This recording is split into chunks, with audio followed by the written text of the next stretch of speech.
I am going to put a special program note on this episode.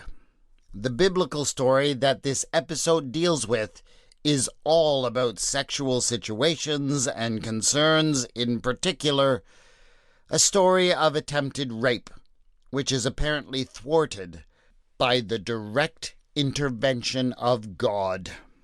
Listener discretion is advised.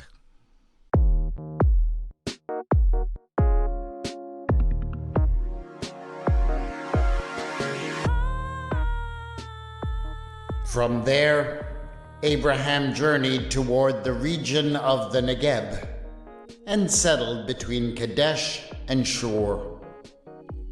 While residing in Gerar as an alien, Abraham said of his wife Sarah, "She is my sister." And King Abimelech of Gerar sent and took Sarah. But God came to Abimelech in a dream by night and said to him, "You are about to die because of the woman whom you have taken, for she is a married woman." Now Abimelech had not approached her, so he said, "Lord, will you destroy an innocent people? Did he not himself say to me, 'She is my sister'? And she herself said, 'He is my brother.' I did this in the integrity of my heart and the innocence of my hands." Then God said to him in the dream, "Yes, I know that you did this in the integrity of your heart. Furthermore, it was I who kept you from sinning against me. Therefore, I did not let you touch her." A little while ago, I was listening to one of my favorite podcasts, The Word in Black and Red. One that I would definitely recommend adding to your list as well. They were talking about that story from the 20th chapter of Genesis. And one particularly interesting interpretation of it, found in some rabbinic literature and in Robert Alter's amazing commentary on the books of Moses. You see, there is something odd about this story, the second of 3 stories in the book of Genesis, where a patriarch tells a local king that his wife is actually his sister, which results in the king taking the patriarch's wife and God punishing the king for it. This story is unique in a few ways. One special uniqueness is that, in this story, the punishment is infertility. The story ends by saying that Yahweh had closed fast all the wombs of the house of Abimelech because of Sarah, Abraham's wife. Infertility is a frequent topic in the book of Genesis. Abraham and Sarah themselves have been struggling with the inability to produce a child for several chapters at this point in the story. But there is usually one clear biblical assumption about infertility. It is generally seen as being the woman's fault. I know that doesn't make any sense, given our modern biological understanding of reproduction. It is unhelpful to speak of infertility as being anyone's fault. All kinds of things can cause infertility and can be connected to issues in either party. But the Bible tends to put it all, unfairly, onto the woman. But this story is different. Here, the women of Gerar are not given the blame. And there are even suggestions that there might be something wrong with the king and with the other men. So, it would seem that we are actually dealing with a story of male infertility here. And, well, that kind of predictably set people to speculating on that other podcast. That was when I heard the host, Micah, say this. I just can't wait to hear the retelling the Bible a version of this story where Scott comes in and is narrating this moment when Abimelech thinks he's going to have sex with this super hot older mom, and he goes in there and just can't get it up the whole time. But So, I've got to say that I feel as if a gauntlet has been thrown down here. Is it really possible to tell this story with that interpretation in mind? Well, I am just going to say that I am not somebody to run away from a challenge. This is Retelling the Bible.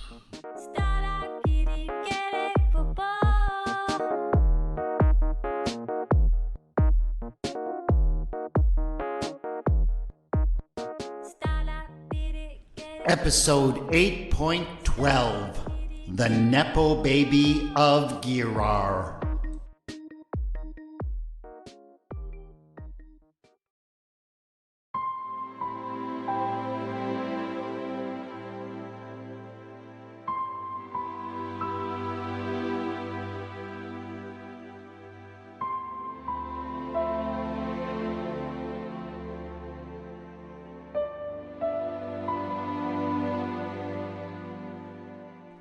No one would ever say it to his face, of course.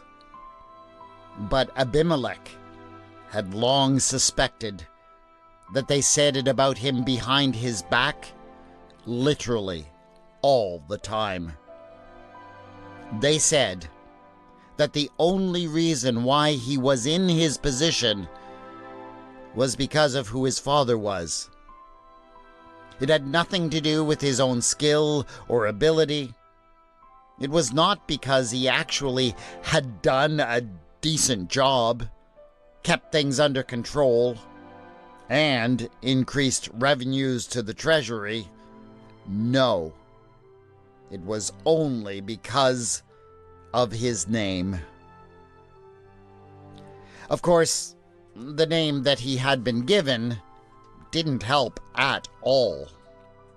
He hated the fact that his parents had decided to name him Abimelech. I mean, what were they thinking?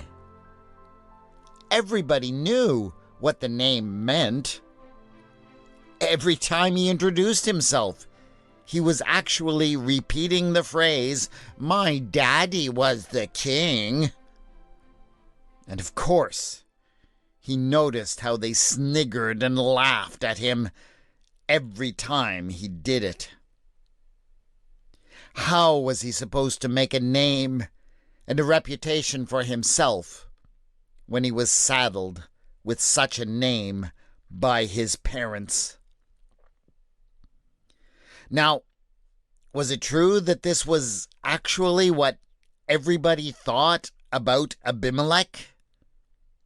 Perhaps. But whether it was true or not, the mere fact that he believed that it was true was enough to make him go to sometimes ridiculous extremes to give the impression that he was a potent and decisive man in his own right.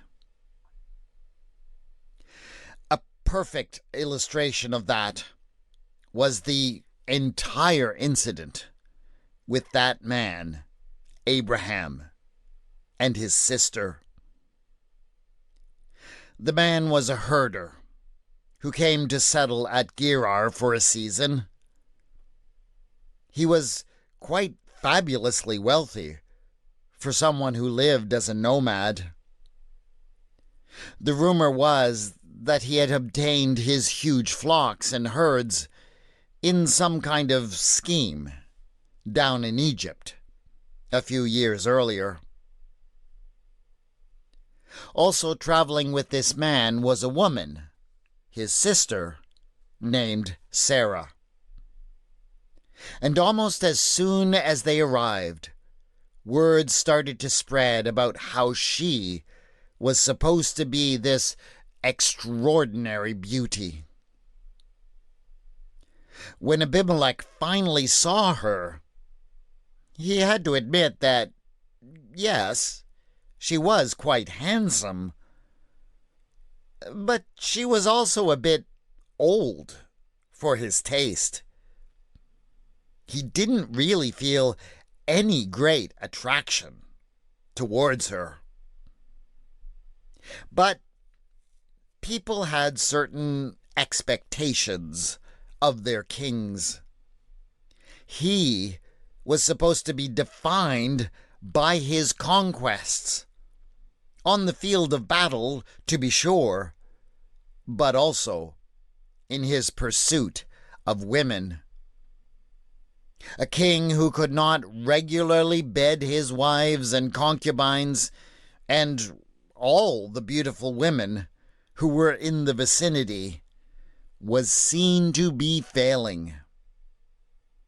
That might even lead to someone challenging his rule. So people around the king began to talk and gossip. Some openly wondered whether there might be something wrong with him.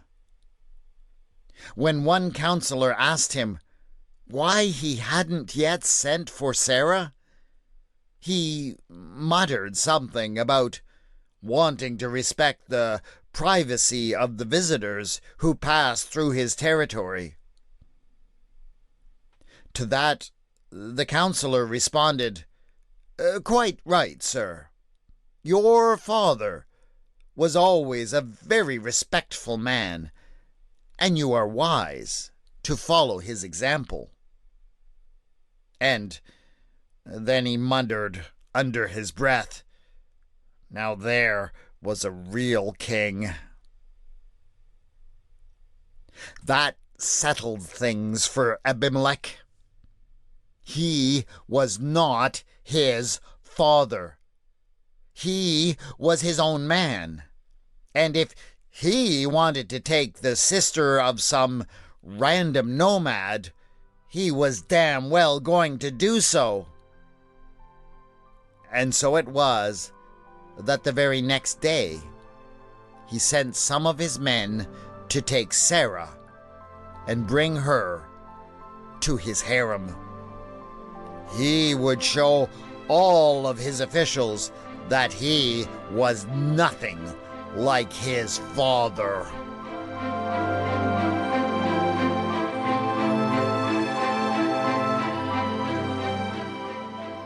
That evening, Sarah was brought to the king's bedchamber by his eunuch. She had been fabulously dressed, and her face painted by his other wives and concubines. And Abimelech could see why so many had praised her for her beauty. And perhaps, if he had been wise, he would have simply bedded her immediately and gotten it over with. But he still didn't feel much in the way of attraction for her, and thought that perhaps he would get to know her a bit first. And so the two reclined and sipped wine and ate fruit for a while. The more they talked, the more Abimelech felt uncomfortable about the whole thing. It was not that he didn't like her. She was a lovely person. In fact, it was kind of like he liked her too much, but in the wrong way. She reminded him of his mother, who had only died a few years earlier.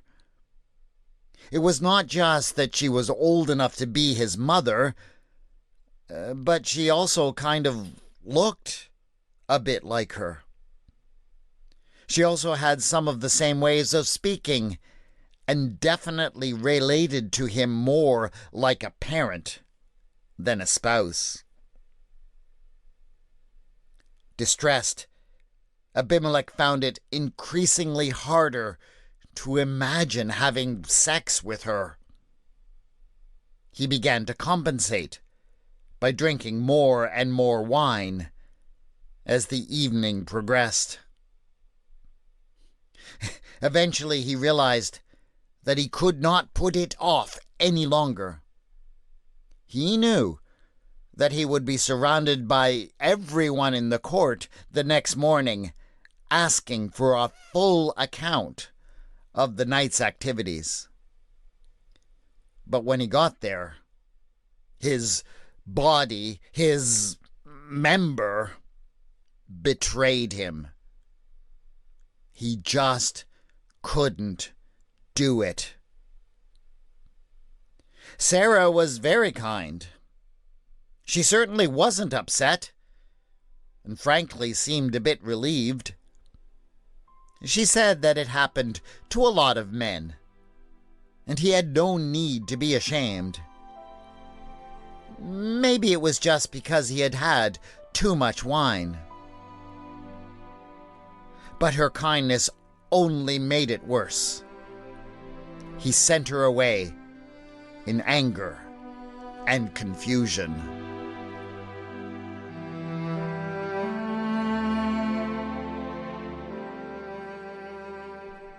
The next day was simply awful. He was subjected to an endless stream of friends and subordinates coming up to him with many of a nudge nudge, wink wink, and with some you know what I means. They would ask him how he slept and if his new wife was a goer, whatever that meant. And poor Abimelech didn't know what to say or how to respond, and so spent the day muttering confusing and meaningless phrases. He was so embarrassed.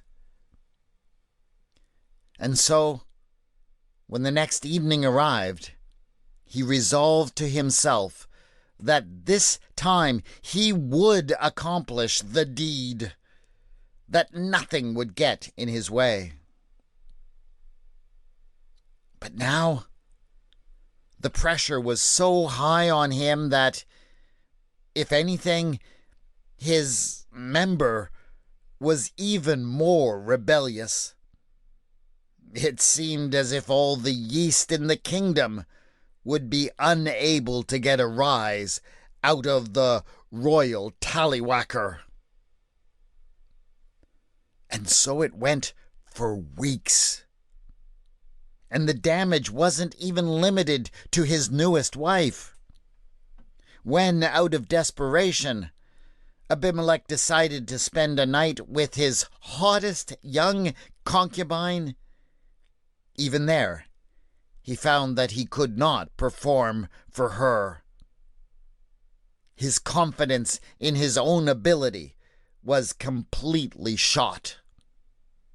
This thing that had started with Sarah had become a symbol of all the feelings of inadequacy and insufficiency that he had buried deep down inside him for a long time. Was it true what people said? Was he really nothing but a Nepo baby? Was he an imposter who only got this position because of who his daddy was?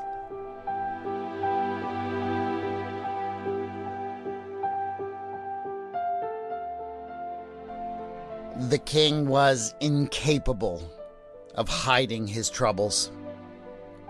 Before long, everyone had guessed what was going on. It certainly didn't help that no new pregnancies had been announced by the palace. All of his wives and concubines were complaining behind his back. But it became even bigger than that. Everyone understood that the king's virility was a sign of the virility of the entire nation. The feelings of inadequacy began to spread. And before you knew it, noble women throughout the kingdom were complaining that their husbands just weren't doing it for them. The king's personal crisis was quickly devolving into a national crisis. Abimelech began to understand that even if his daddy had been king, he might not be for much longer unless he solved this problem. But he just didn't know what to do.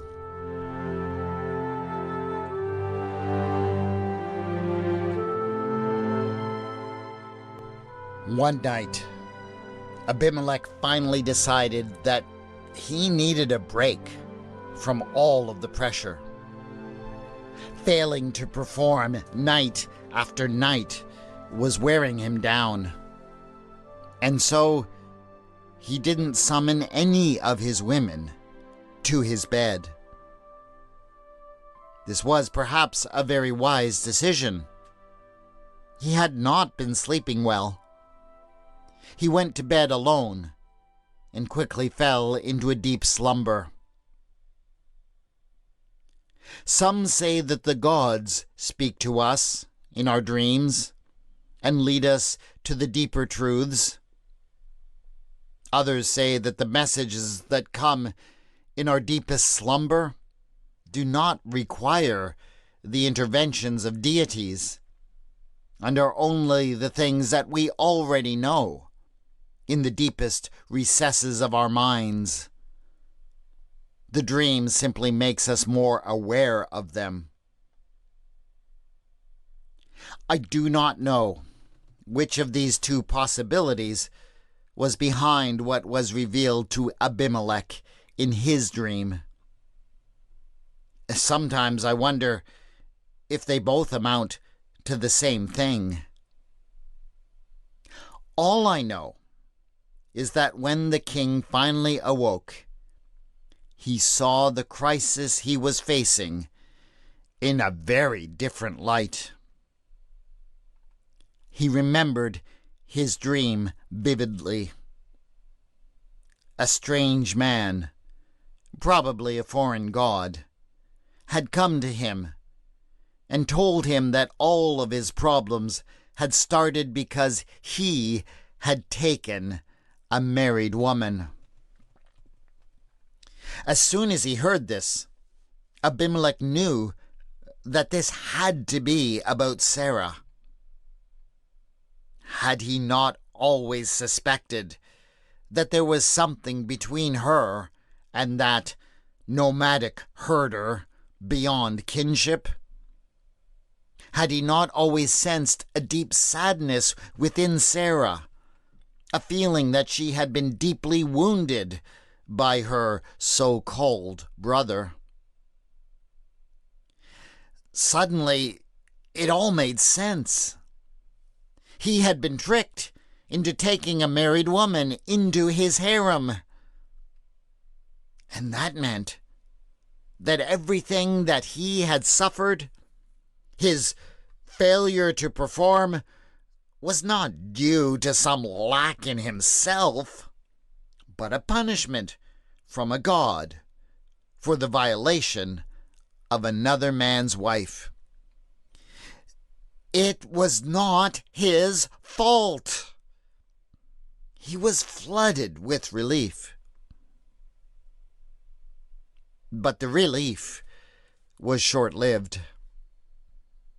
Here he was in his dream being confronted by an angry God who obviously did not take matters of adultery lightly. And so Abimelech began to protest. "Lord," he pleaded, "you must not punish me and my whole nation for this, because I was tricked and acted in innocence. And besides, I want to say one thing to the Gerarite people, and I want you to listen to me. I'm going to say this again.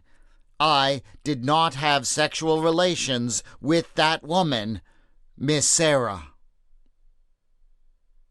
"Damn right you didn't," the god replied. "And you know why?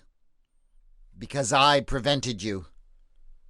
Who do you think made sure that your little thing wouldn't work? So here's what you're going to do. You are going to return this woman to her husband right away. He is a prophet. He has my ear. And when he prays for you, I will pardon you. I won't kill you for what you have done, and I will even fix your little problem."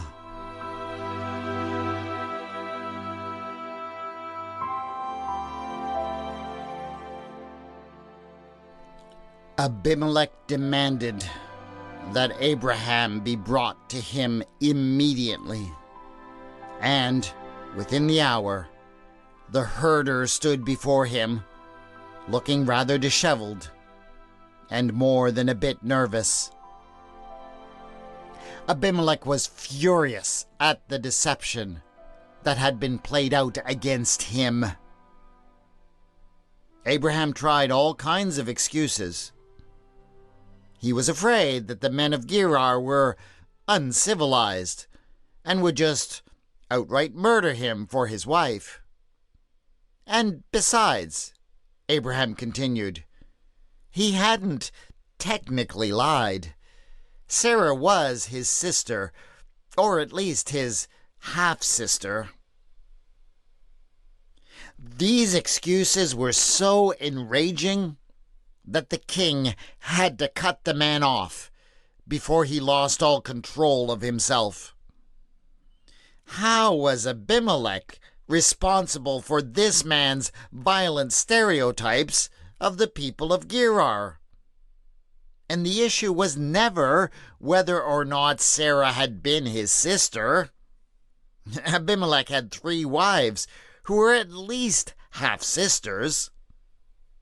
What mattered was that Abraham had withheld the vital information about them being married. But Abimelech knew that he could not allow his rage to overtake him. There was still the necessity of placating this man's rather vengeful God. And so he told him to take his sister wife and go. And to ensure his intercession with his God, he instructed his servants to make sure that Abraham was loaded down with flocks and herds and at least 1,000 pieces of silver. The king was, after all, somewhat desperate for a cure.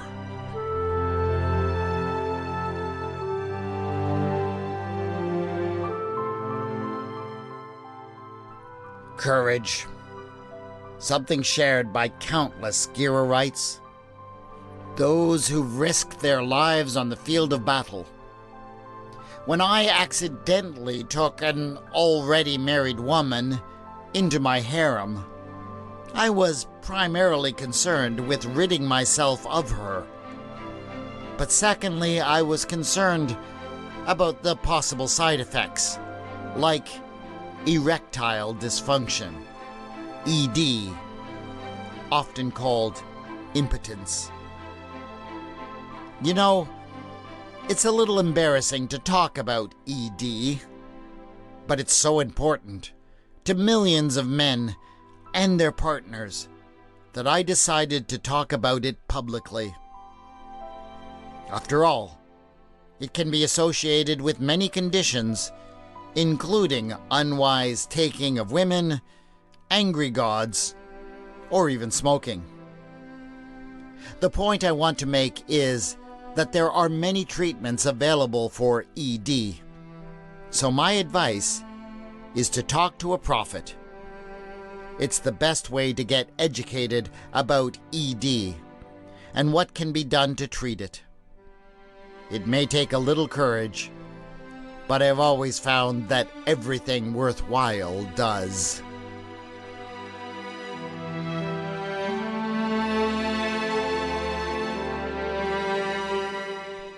Abimelech felt as if his address to the kingdom had gone well.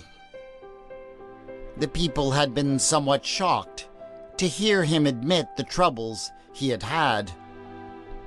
He certainly knew that it was not the kind of thing that his father ever would have done. In fact, no king had ever spoken before with such frankness and openness.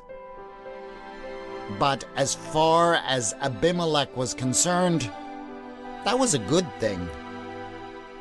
He finally felt free of the shadow of his father and all of the expectations that had been placed upon him his whole life. Moving forward, he felt as if he could build a strong and healthy society that was based on openness and the kind of courage he had shown. That way, when his son, Abimelech Jr., took over, he wouldn't be taken in by every wandering nomad who was trying to pass his wife off as his sister. After a very satisfying night with his favorite wife, satisfying for both of them, if you don't mind me saying so, Abimelech stepped out of the front door of his palace with a big grin on his face.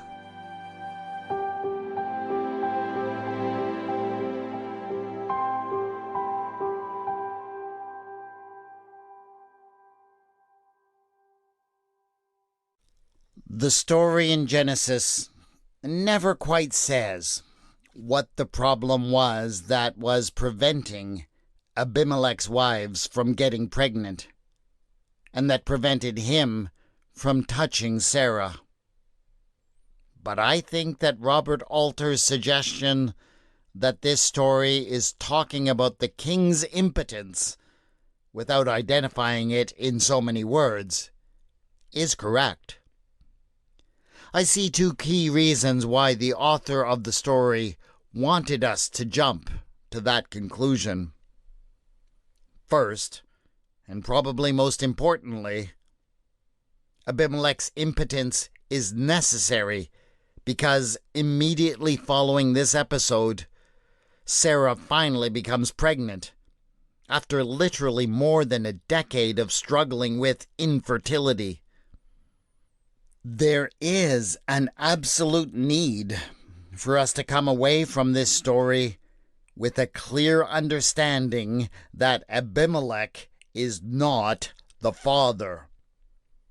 Any question about that would absolutely mess up the central narrative of God's choice of Abraham and his line. The other reason why such an understanding is important is because the author is using it as a way to mock the people of Gerar. By the time that this story was written, Gerar, a Philistine city, would have been seen as an enemy state. The Philistines had not yet arrived in the territory in the time when Abraham was supposed to have lived there. So the author of this story wisely does not identify the people who live there as Philistine. but that certainly would not have stopped those who heard it or read it from laughing at the impotence of their enemies. So, thanks, Micah, for the challenge. You have helped me discover a new favorite Bible story. That is it for this episode of Retelling the Bible. Please subscribe so you can get the next episode in a couple of weeks. And please rate and review the podcast on your platform.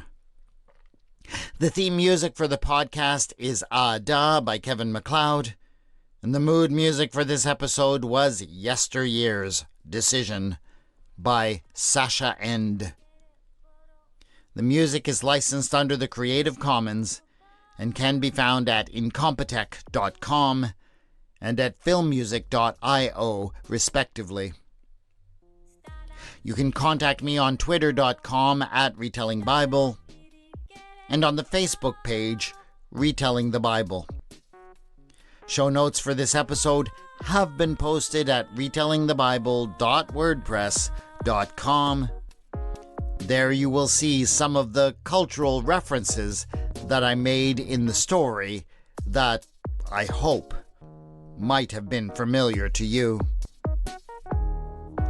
Thanks once again to my awesome Patreon supporters whose support means so much to me. Go to patreon.com/retellingthebible to support this podcast.